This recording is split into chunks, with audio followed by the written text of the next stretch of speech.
I was riding hard through the dusty canyons of New Mexico when I first heard the name that would change everything. Samuel McKinney. The man they said knew too much. The man whose secret had already cost 3 good people their lives. What I didn't know then was that by sundown, I'd be standing between him and a bullet meant for his heart, with nothing but my word and a farmer's daughter's courage to keep us all breathing.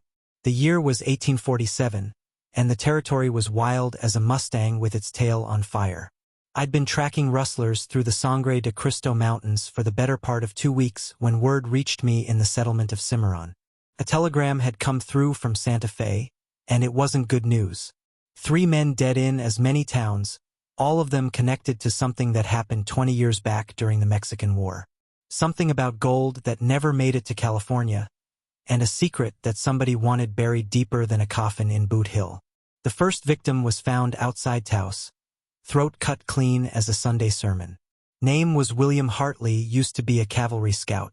The second turned up in Las Vegas, New Mexico, shot through the back while drinking his morning coffee. That one was called Thomas Reed, former Army quartermaster. The third man, they found him hanging from a cottonwood tree near Mora. Jonathan Pike, old soldier turned merchant. All 3 had served under the same commanding officer during the war. All 3 had been asking questions about Samuel McKinney. Now, I'd heard McKinney's name whispered in saloons from Denver to El Paso, but nobody seemed to know much about him except that he'd disappeared right after armistice was signed. Some said he'd gone east, others claimed he'd headed for Oregon Territory. What everybody agreed on was that McKinney had been present at something during the war that wasn't supposed to happen, and that knowledge was worth killing for. I was pondering all this while watering my horse at a creek outside Cimarron when I saw her for the first time. Sarah Whitman was her name, though I wouldn't learn that until later. She was standing by a weathered fence post, her calico dress catching the afternoon light, watching me with eyes blue as October sky, pretty as a painted sunset, but there was something in her expression that told me she wasn't just admiring the scenery. She walked over slow and deliberate, her boots crunching in the dry grass. When she spoke, her voice had that careful quality of someone choosing their words like bullets. "You're the marshal they sent from Denver," she said. It wasn't a question. I touched my hat brim. "Yes, ma'am. Marshal Jacob Stone. And you'd be Sarah Whitman. My father owns the spread just north of here." She glanced around like she was checking for listeners. "I need to tell you something about Samuel McKinney. Something that might keep you from getting yourself killed." That got my attention real quick. "What do you know about McKinney?" She looked me straight in the eye. "I know where he is, and I know why they want him dead." Before I could ask another question, she was walking away, her skirts swishing through the grass. She called back over her shoulder without turning around. "Meet me at the old mission ruins south of town after dark. And Marshall? Come alone or don't come at all." Well, I'd been in enough tight spots to know when somebody was offering me information that could save my hide. But I'd also been around long enough to recognize when I was being led into a trap. Still, 3 men were dead, and if Sarah Whitman knew something that could prevent more killing, I had to hear it. The sun was setting behind the Sangre de Cristo peaks when I rode out to the mission ruins. The place had been abandoned for decades, its adobe walls crumbling back to the earth that made them. Sarah was waiting by what used to be the altar, a lantern at her feet casting dancing shadows on the broken walls. "I wasn't sure you'd come," she said when I stepped into the circle of light. "Lady offers information about a man whose secret is worth killing for. I tend to pay attention."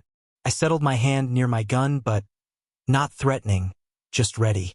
"Now, what do you know about Samuel McKinney?" She was quiet for a long moment, staring at the flame in the lantern. When she finally spoke, her voice was barely above a whisper. "My father was there, during the war. He was part of McKinney's unit when they found it." "Found what?" "The gold. A whole wagon train full of it, hidden in a canyon near the Colorado border. Mexican gold on its way to buy weapons from French traders.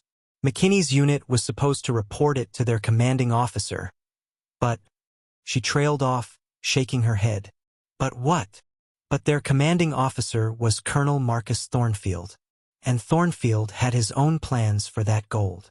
The name hit me like a physical blow. Marcus Thornfield was now General Marcus Thornfield, one of the most powerful men in the territorial government. A man with enough influence to order killings and make the bodies disappear. Thornfield took the gold for himself, Sarah continued. Told his men it was going to fund the war effort, but it never made it to any government treasury. McKinney figured out what really happened, and he's been carrying that knowledge for 20 years. Why didn't he speak up before now? Because Thornfield made it clear what would happen to anyone who talked. My father kept quiet, lived his life, raised his family. But McKinney couldn't let it go. He's been gathering evidence, collecting proof. And now Thornfield knows about it. The pieces were starting to fit together like a jigsaw puzzle made of blood and betrayal. The 3 dead men. They were helping McKinney. Sarah nodded. Hartley had documents. Reed had witness statements. Pike had been tracking down other survivors from the unit. One by one, Thornfield's men found them. And now they're looking for McKinney. They found him 3 days ago. Her voice dropped even lower. He's hiding at our ranch. My father couldn't turn away an old comrade, even one being hunted by killers. I felt like I'd been kicked by a mule. McKinney is at your family's ranch? Right now. Yes, and Thornfield's men are coming. We saw their dust on the horizon this afternoon. They'll be there by midnight. The smart thing would have been to ride straight back to town, send a telegram to Denver, and wait for reinforcements. But 3 men were already dead, and I had a feeling that by the time help arrived, Samuel McKinney would be the 4th. Not to mention whatever happened to the Whitmans for giving him shelter. How many men does Thornfield have? I asked. We counted 6 riders. All armed, all professionals by the look of them. She studied my face in the lantern light. You can't face them alone. She was right, but that didn't change what I had to do. I'd sworn an oath to uphold the law, and somewhere along the way that had come to mean protecting innocent people from being murdered for knowing the truth. Maybe not, I said, but I can try to even the odds. We rode hard through the darkness, Sarah leading the way across terrain she'd known since childhood. The Whitman Ranch sat in a valley between 2 low ridges, a cluster of buildings around a main house that looked solid and defensible.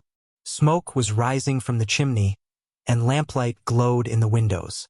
Daniel Whitman met us at the front door, a shotgun in his hands and worry etched deep in his weathered face. He was a man in his 50s, built like someone who'd spent his life working the land, but there was something in his eyes that spoke of harder times and harder choices. They're coming, aren't they? He said without preamble. Yes, sir. Probably be here within the hour. I looked past him into the house. Where's McKinney? In the back room. Been writing all day, setting down everything he remembers. Whitman's grip tightened on the shotgun. Says if something happens to him, at least the truth will survive. Samuel McKinney was a thin man with gray hair and hands that shook slightly when he wrote. 20 years of carrying a dangerous secret had aged him beyond his years, but his eyes were clear and determined when he looked up from his papers. Marshall Stone, I presume. Sarah told me you'd be coming. His voice was steady despite everything. I suppose you're here to arrest me. No, sir. I'm here to keep you alive long enough to tell your story to a judge instead of a gravestone. He smiled grimly. Thornfield's got a long reach, Marshall. Judges can be bought, witnesses can disappear. I've seen it happen. Then we'll find judges who can't be bought and make sure the witnesses don't disappear. I checked my pocket watch. Right now, though, we need to worry about the next few hours. 6 men are riding this way, and they're not coming to talk. Sarah had been quiet during this exchange, but now she spoke up. There's another way out of this valley, an old trail that leads up through Devil's Canyon. We could take McKinney out the back way, circle around to town. Her father shook his head. Trail's been washed out since the spring floods. Besides, they'll have men watching all the approaches. Thornfield doesn't leave things to chance. I walked to the window and peered out into the darkness. Nothing moving yet, but I could feel them out there, closing in like wolves on a wounded elk. 6 professional killers against 1 marshal, a farmer, and his daughter. The numbers weren't encouraging. Mr. Whitman, Is there somewhere secure we can ford up? Someplace with good fields of fire and only one way in. The root cellar, Sarah said immediately. It's built into the hillside behind the house. Stone walls, narrow entrance, good view of the approaches. Her father nodded slowly. Built it during the Indian troubles 5 years back. Stocked it with food and water, just in case. It wasn't perfect, but it was better than trying to defend the whole house. All right, we move McKinney to the cellar, then make it look like the house is occupied normally. Maybe we can fool them into thinking he's still inside. We were halfway to the cellar when the first shots rang out. The bullets came from the ridge to the north, muzzle flashes winking in the darkness like deadly fireflies. Glass shattered in the main house as we dove for cover behind a water trough, McKinney clutching his papers to his chest. So much for surprising them, I muttered, drawing my Colt and returning fire toward the ridge. More shots came from the east and west, a coordinated attack designed to pin us down in the open. These weren't amateur gunmen or drifters looking for easy money. They moved like soldiers, advanced like men who'd done this before. The cellar, Sarah shouted over the gunfire. We have to reach the cellar. It was 30 yards of open ground, with riflemen on 3 sides taking aim. Not impossible, but close enough to it that the smart money would bet against us. I fired 3 quick shots to keep the shooters honest, then grabbed McKinney by the arm. When I say run, you run. Don't look back. Don't hesitate. Just get to that cellar door. Daniel Whitman had positioned himself by the corner of the house, his shotgun booming as he laid down covering fire. Sarah had found her father's rifle and was shooting with the calm precision of someone who'd grown up hunting game in these hills. Now! I shouted. We broke from cover like quail exploding from brush, McKinney stumbling but keeping his feet, me half dragging him toward the dark opening in the hillside. Bullets whined past us, kicking up spurts of dirt and splintering wood from the fence posts. Sarah reached the cellar first, yanking the heavy wooden door open and disappearing inside. Her father was right behind her, still firing over his shoulder as he backed toward safety. I shoved McKinney through the doorway just as a bullet creased my shoulder, spinning me around but not dropping me. The cellar was everything Sarah had promised. Thick stone walls, provisions for a siege, and a view of the approaches that would make it costly for anyone trying to rush us. But we were also trapped, and Thornfield's men knew it. How much ammunition do we have? I asked, checking my own supply. Daniel Whitman took inventory. 50 rounds for the rifle, maybe 20 for the shotgun. You? 18 for the Colt, plus what's in my rifle. I looked at McKinney, who was checking his papers to make sure they hadn't been damaged. How long would it take you to write out the essential facts? Just the basics that would convict Thornfield. Give me an hour. I can write enough to hang him twice over. We may not have an hour. I moved to the narrow window that looked out toward the main house. But we'll buy you what time we can. For the next few minutes, everything was quiet except for the sound of McKinney's pen scratching across paper. Then a voice called out from the darkness, cultured and confident. Marshall Stone. I believe we should talk. I recognized the voice from political rallies and newspaper interviews. General Marcus Thornfield himself had come to finish this business personally. Nothing to talk about, General, I called back. Unless you want to discuss surrender terms. His laughter carried clearly in the night air. You're outnumbered 6-1, trapped in a hole in the ground with nowhere to run. I'd say the discussion should center on how many of you have to die tonight. Sarah moved up beside me at the window. He's trying to spook us, make us panic and do something stupid. Smart girl. I checked the loads in my Colt. Question is, what's his next move? We didn't have to wait long to find out.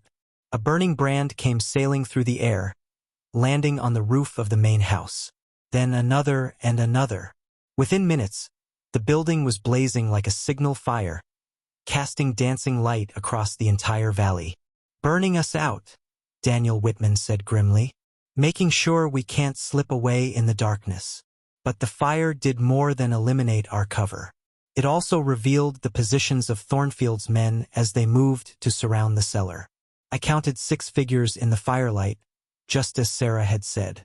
Professional gunmen spread out in a loose semicircle, rifles trained on our position. "McKinney," Thornfield called out. "You have something that belongs to me.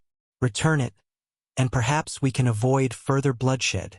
The old soldier looked up from his writing, his face grim in the lantern light. 20 years I've carried this burden. 20 years of knowing that a man like Thornfield prospered while good soldiers died in poverty.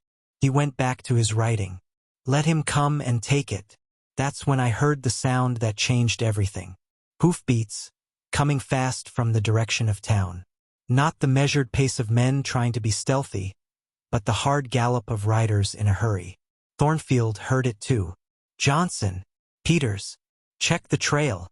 The riders came over the ridge like cavalry charging into battle, guns blazing and war whoops echoing off the canyon walls. But these weren't soldiers or lawmen. They were cowboys from the neighboring ranches, men who'd seen the fire and come to help their friends.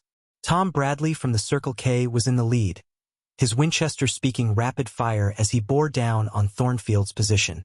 Behind him came Pete Morrison and his sons from the Bar M, the Henderson brothers from their spread near Springer, and half a dozen other riders whose brands I couldn't make out in the confusion. It was beautiful chaos, 20 angry cowboys descending on 6 professional killers like the wrath of God. Thornfield's carefully planned ambush dissolved into a running gunfight as his men found themselves outnumbered and outflanked. "Now!" I shouted, leading the charge out of the cellar. We caught them in crossfire, shooting from behind while the cowboys pressed their attack from the front. 2 of Thornfield's men went down in the first exchange, and a third threw down his rifle and called for quarter. But Thornfield himself was nowhere to be seen. I was scanning the battlefield when Sarah grabbed my arm. "There, by the burning house." The general had McKinney's horse and was trying to mount up, clearly planning to escape in the confusion. But Samuel McKinney wasn't having any of it. The old soldier came out of the cellar like a man half his age, running straight for Thornfield with a Colt Navy in his hand. 20 years, McKinney shouted. 20 years of watching you prosper on stolen gold. Thornfield spun around, his own gun coming up, but McKinney was already firing. The first shot took the general in the shoulder, spinning him around. The second punched him backward against the burning wall of the house. Marcus Thornfield, the man who'd ordered the deaths of 3 innocent people to protect his secret, died with his uniform on fire and Samuel McKinney's accusations ringing in his ears. The cleanup took until dawn. The surviving gunmen were tied up and loaded into a wagon for transport to Santa Fe. The cowboys helped put out what was left of the house fire and shared their coffee while we waited for the territorial marshal to arrive from Las Vegas. McKinney spent the time finishing his statement, writing down every detail he could remember about the stolen Mexican gold and Thornfield's cover-up. When he was done, he had enough evidence to expose a conspiracy that reached into the highest levels of territorial government. "What happens now?" Sarah asked as we watched the sun come up over the Sangre de Cristo Mountains. Now McKinney tells his story to a federal judge, and the people who helped Thornfield cover up his crimes get brought to justice. I looked at the burned ruins of the house. "Your father's going to need help rebuilding. The neighbors will pitch in. They always do out here." She was quiet for a moment. "What about you, Marshal? Where will you go now?" I thought about that. In the space of one night, I'd helped expose a 20-year-old conspiracy, prevented the murder of a key witness, and seen justice done to a corrupt officer who'd betrayed his oath. It was the kind of case that would make a lawman's reputation, the kind that opened doors to better positions in bigger towns. But looking at Sarah Whitman in the morning light, her hair touched with gold from the sunrise and her eyes holding promises of a different kind of future, I found myself thinking about different possibilities. "Well, Miss Whitman," I said, touching my hat brim the way I had when we first met, "I hear this territory is going to need a new federal marshal for this district. Position would be based right here in Cimarron." She smiled then, the kind of smile that could make a man forget about everywhere else he'd ever wanted to go. "I think that sounds like exactly what this territory needs, Marshal Stone." Samuel McKinney lived to see Marcus Thornfield's co-conspirators brought to trial. The stolen Mexican gold was never recovered, probably scattered to the winds decades ago, but the truth about what happened during those dark days of the war finally came to light. As for me, I did take that federal marshal position in Cimarron. Sarah and I were married the following spring, in a little church built on the site of those old mission ruins where she'd first told me McKinney's secret. Sometimes justice comes at the end of a gun, and sometimes it comes through the courage of people willing to stand up for what's right. In this case, it took both, plus a farmer's daughter brave enough to trust a stranger with the truth that could have gotten us all killed. But that's the thing about the truth. It has a way of surviving, even when powerful men try to bury it. And sometimes, if you're lucky, it brings you exactly where you were meant to be. The years that followed brought changes to our corner of New Mexico territory that none of us could have predicted when we were hunkered down in that root cellar, trading gunfire with Thornfield's killers. Samuel McKinney became something of a local legend, the man who'd brought down a corrupt general and lived to tell about it. He settled in Cimarron, opened a small newspaper, and spent his remaining years making sure the stories of common soldiers didn't get forgotten by history. Every Veterans Day, you could find him at the cemetery, placing flowers on the graves of William Hartley, Thomas Reed, and Jonathan Pike, the men who died trying to help him expose the truth. The federal trial that summer drew reporters from as far away as Chicago and New York. When all was said and done, 6 more officers were stripped of their ranks and sent to prison for their parts in covering up the gold theft. The scandal reached all the way to Washington, leading to reforms in how the military handled captured enemy assets during wartime. Daniel Whitman rebuilt his house bigger and better than before, with help from every rancher within 50 miles of Cimarron. The new structure had thick adobe walls and a proper stone foundation, built to last generations. He lived to see his grandchildren playing in the same rooms where we'd planned our desperate defense that night. As for Sarah, she turned out to be everything a man could hope for in a partner and more than I deserved. She had opinions about law enforcement that kept me honest, a way with the local ladies that helped calm tensions when I had to arrest their husbands for drinking and fighting, and a strength that saw us through the lean times when the territorial government was slow with marshal's pay.